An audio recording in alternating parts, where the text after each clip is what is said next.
오늘 이 시간 우리들에게 주시는 하나님의 말씀은 데살로니가전서 5장 19절 말씀입니다. 우리 함께 봉독하시겠습니다. 성령을 소멸하지 말며. 아멘. 오늘 이 저녁에는 성령은 소멸될 수 있는가라고 하는 제목으로 세 번째 시간을 갖습니다. 국제대학생 선교회, 우리가 보통 CCC라고 부르죠.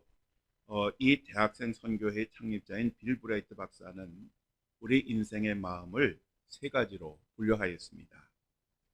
예수님을 전혀 믿지 않는 사람, 그리고 예수님을 믿지만 내 자신이 주인인 사람, 그리고 예수님의 인도하심과 다스리심에 철저히 순종하는 사람. 바로 이런 세 부류가 있는데, 대체적으로 예수님을 만난 사람이라면 다음에 두 가지 가운데 하나의 마음을 가졌을 것입니다. 그림에 보시는 것처럼 내가 삶의 주인인 그러한 사람은 삶의 동그라미의 크기가 불규칙합니다. 예수님을 믿기는 하지만 그 마음이 복잡하고 혼란스럽습니다. 그래서 이러한 사람들은 그리스도인다운 삶을 살지를 못합니다. 또 성령의 역사가 불규칙하게 나타납니다. 그러나 예수님이 주인인 사람의 그 마음은 그림에서 보시는 것처럼 굉장히 안정적입니다. 성령의 은사와 성령의 열매는 차이가 있습니다. 성령의 은사는 성령이 충만하지 않아도 나타나게 되어 있습니다. 즉 하나님께서 하나님의 뜻과 역사를 이루기 위해서 우리를 사용하실 때, 그때는 우리들에게 성령의 은사가 나타납니다. 그러나 성령의 열매라고 하는 것은 우리가 성령으로 충만할 때 우리들의 삶에서 이루어지는 것입니다. 오늘 우리가 읽은 본문 말씀에 보면 성령을 소멸하지 말라라고 그렇게 말씀을 하고 있습니다. 여기서 소멸하다라고 하는 말은 사라져 없어지다라고 하는 그러한 의미의 단어인데, 이것은 지난번에 말씀드린 것처럼 성령 자체가 없어지는 것이 아니라 성령의 능력이 없어지는 것을 의미하는 것입니다. 즉 성령을 소멸하지 말라라고 하는 이 말은 성령의 능력이 없어지지 말게 하라라고 하는 그런 의미의 말씀입니다. 그러면 언제 우리 안에 있는 성령의 능력이 소멸이 되겠습니까? 지난번에 세 가지 이유를 말씀드렸습니다.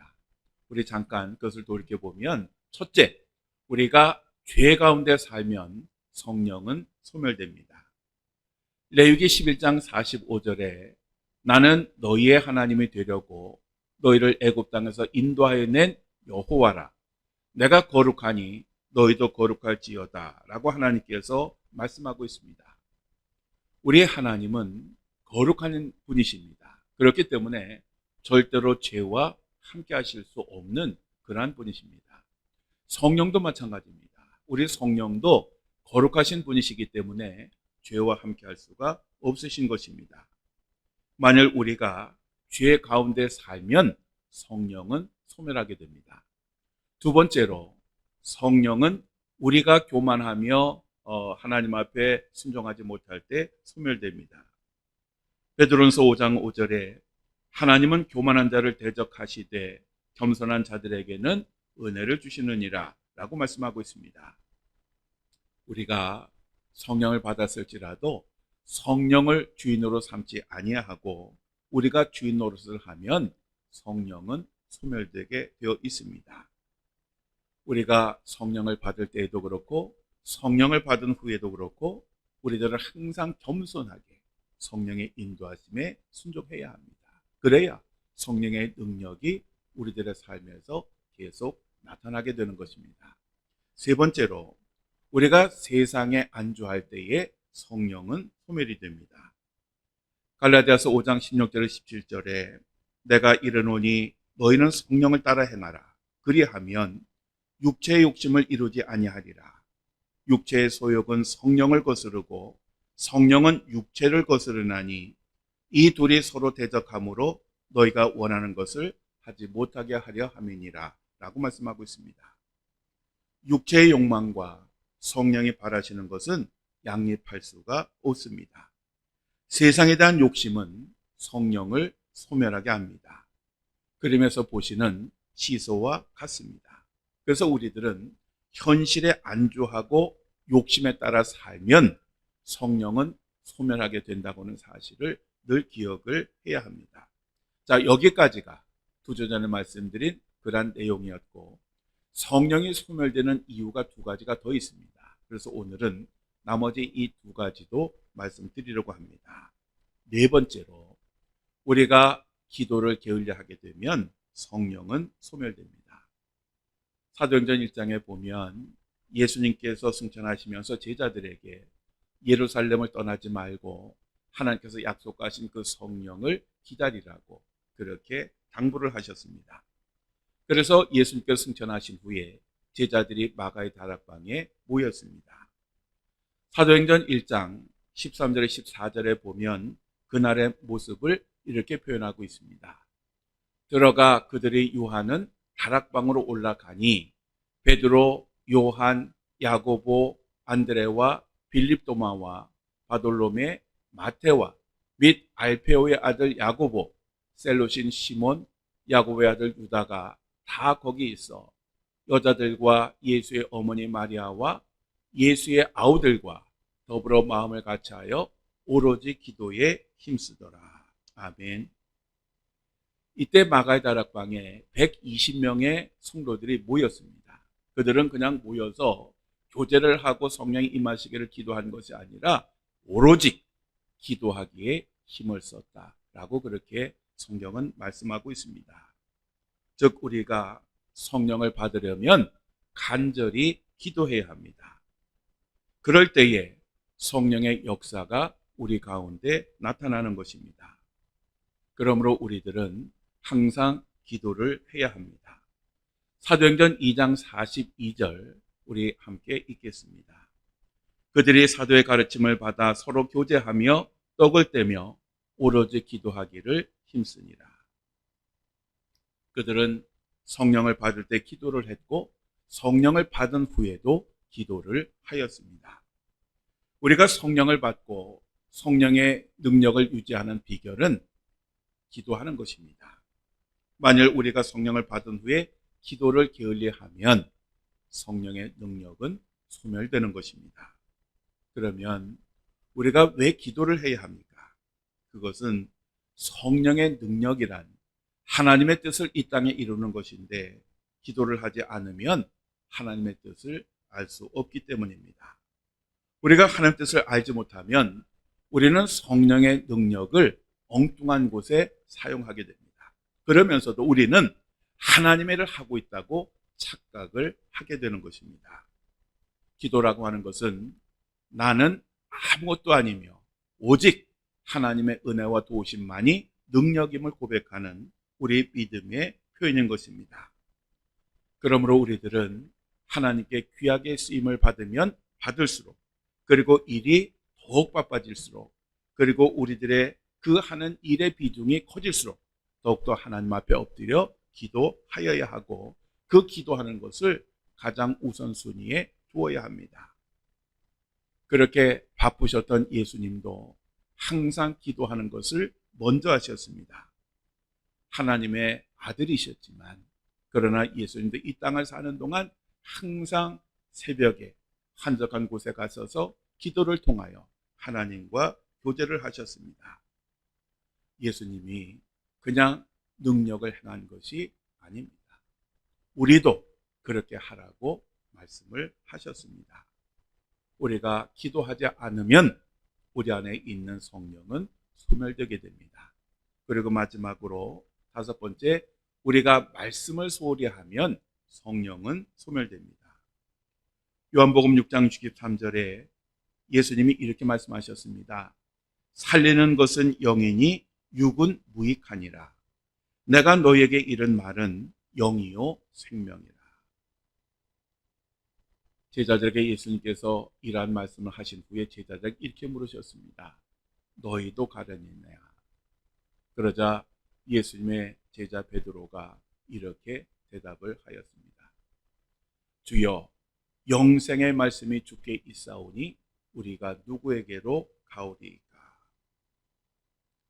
예수님의 말씀은 영이요 생명입니다. 성령이 우리에게 임하시면 하나님의 말씀은 권능의 말씀이 되고 생명의 말씀이 되는 것입니다. 여호수아가 모세의 뒤를 이어서 이스라엘의 지도자로 지명을 받았습니다. 그런데 여호수아는 그런 지명을 받았을 때 너무너무 두려웠습니다. 왜냐하면 그 수많은 이스라엘 백성들, 툭하면 원망과 불평을 하는 그 이스라엘 백성들을 감당할 자신이 없었기 때문에 그렇습니다. 그러한 사람들을 이끌기에 자기 자신은 너무너무 부족한 존재라고 생각을 했습니다. 그래서 하나님의 부르심을 받고도 주저하였습니다. 그때 하나님께서 이 여호수아에게 이렇게 말씀하셨습니다. 오직 강하고 극히 담대하여 나의 종 모세가 내게 명령한 그 율법을 다 지켜 행하고 우로나 좌로나 치우치지 말라. 그리하면 어디로 가든지 형통하리니 이 율법책을 내 입에서 떠나지 말게 하며 주야로 그것을 묵상하여 그 안에 기록된 대로 다 지켜 행하라. 그리하면 내 길이 평탄하게 될 것이며 내가 형통하리라. 아멘. 여호수아에게 필요한 것이 무엇입니까? 이스라엘 백성들을 이끌 그러한 능력입니다.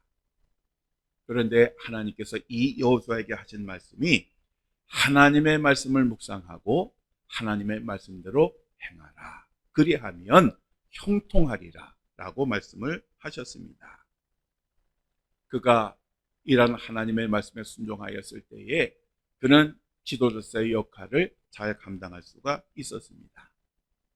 우리 사람들에게는 천국과 지옥에 관한 호기심이 있습니다. 그런데 성경에는 천국과 지옥에 대해서 사람들의 궁금증을 해결할 만큼의 그러한 기록이 없습니다. 그래서 사람들은 늘 천국에 대해서 궁금해합니다. 그러니 누군가가 천국에 다녀왔다라고 이야기하면 그 귀가 아주 솔깃해집니다. 한국계 미국인인 토마스 주남이라고 하는 여자는 천국에 무려 17번을 다녀왔다고 합니다. 그녀는 천국은 확실히 있다라고 하는 그런 책을 썼습니다. 사실 이 토마스 주남 외에도 많은 사람들이 천국에 다녀왔다고 하면서 자신의 체험을 간증을 합니다. 이러한 천국과 지옥에 대한 간증이 우리들의 신앙생활에 도움이 되는 것은 사실입니다. 그렇지만 잘못하면 오히려 이러한 간증들이 잘못된 곳으로 인도하기도 쉽습니다. 사도 바울은 천국에 다녀온 경험이 있는 사람입니다. 그런데 사람들에게 천국과 지옥에 다녀온 그 경험을 중심으로 이야기한 것이 아니라 사도 바울은 오직 복음을 중심으로 예수 그리스도를 증거하였습니다. 우리는 성경에 기록된 것 외의 것을 신앙의 표준으로 삼으면 안 됩니다. 무엇이든지 성경에 있는 말씀을 통해서 검증을 해서 확증하여야 합니다. 지난 1월 28일 미국의 엘리 레갈라도 목사 부부가 하나님으로부터 계시를 받았다고 하면서 킹덤 웨일스 거래소를 만들어서 성도들에게 부를 약속하면서 가상화폐를 판매하였습니다. 이러한 목사의 이야기를 듣고 무려 300명이 바로 여기에 투자를 하였는데 그 금액이 무려 42억 8천여만 원입니다. 이 목사 부부는 그렇게 받은 그 화폐를 가지고 자기들이 사택에 쓰는데 사용을 하였습니다. 또 지난해 6월에는 아프리카 케냐에서 기쁜 소식 국제교회의 폴 키멘지 은탱게 목사가 교인들에게 예수님을 만나려면 죽을 때까지 금식하고 기도하라 라고 명령을 해서 수많은 사람들이 굶어 죽었습니다. 300명이 넘는 사람들의 시신이 발굴이 됐고 지금도 계속해서 조사를 하고 있습니다. 우리나라에서도 2014년도에 지상낙원으로 가자라고 하면서 교회 성도들을 남태평양의 피지 섬으로 이주를 시킨 후에 그들을 감금하고 강제로 일을 시키고 폭행을 일삼았던 과천 은혜로교회 신옥주 목사가 2018년에 구속이 되어서 지금도 교도소에서 생활을 하고 있습니다. 여러분, 어떻게 이렇게 어처구니 없는 일들이 우리 가운데 이루어지고 있습니까? 어떻게 이렇게 비상식적이고 비신앙적인 일들이 교회 안에서 이루어지고 있습니까? 그것은 하나님의 말씀이 아니라 교주의 말을 듣고 그것을 참 신앙으로 알고 순종했기 때문에 그렇습니다. 우리가 이러한 어리석음에 빠지지 않으려고 하면 무엇이든지 신앙의 표준인 성경에 비추어 보아야 합니다. 저의 설교도 마찬가지입니다. 또 저의 말도 마찬가지입니다. 여러분이 저의 설교나 말을 들었을 때에 그것이 과연 성경적으로 옳은지를 반드시 비추어 보아야 합니다. 왜냐하면 어느 인간이라도 실수를 할 수 있고 잘못을 할 수 있기 때문에 그렇습니다. 성령의 역사도 마찬가지입니다. 성령의 역사를 말씀에 비추어 검증하지 않으면 마귀의 역사를 성령의 역사로 얼마든지 착각할 수가 있습니다. 우리 인간은 굉장히 감정에 약합니다. 그래서 한때는 나 필 받았어 라고 하면서 그 감정에 충실했던 그러한 적이 많이 있습니다. 마귀는 바로 우리들의 감정을 통해서 우리를 속입니다. 또 우리들의 눈도 굉장히 속기 쉽습니다. 눈앞에 있는 신기한 현상을 보면 우리는 그것이 성령의 역사인 줄을 압니다. 그래서 때로는 말씀보다는 느낌에 따라서 그리고 눈에 보이는 현상을 쫓아서 결정을 하고 행동을 할 때가 참 많이 있습니다. 우리 성도들은 하나님 앞에 이르는 그날까지 자기 자신의 생각이나 감정이나 의지나 눈으로 보는 것보다는 하나님의 말씀을 항상 앞세워야 합니다. 말씀을 모르면 우리는 성령의 역사와 마귀의 역사를 구분할 수가 없는 것입니다. 마태복음 24장 23절에서 24절에 보면 그때에 사람이 너에게 말하되 보라 그리스도가 여기 있다 혹은 저기 있다 하여도 믿지 말라. 거짓 그리스도들과 거짓 선지자들이 일어나 큰 표적과 기사를 보여 할 수만 있으면 택하신 자들을 미혹하리라 라고 예수님께서 말씀을 하고 있습니다.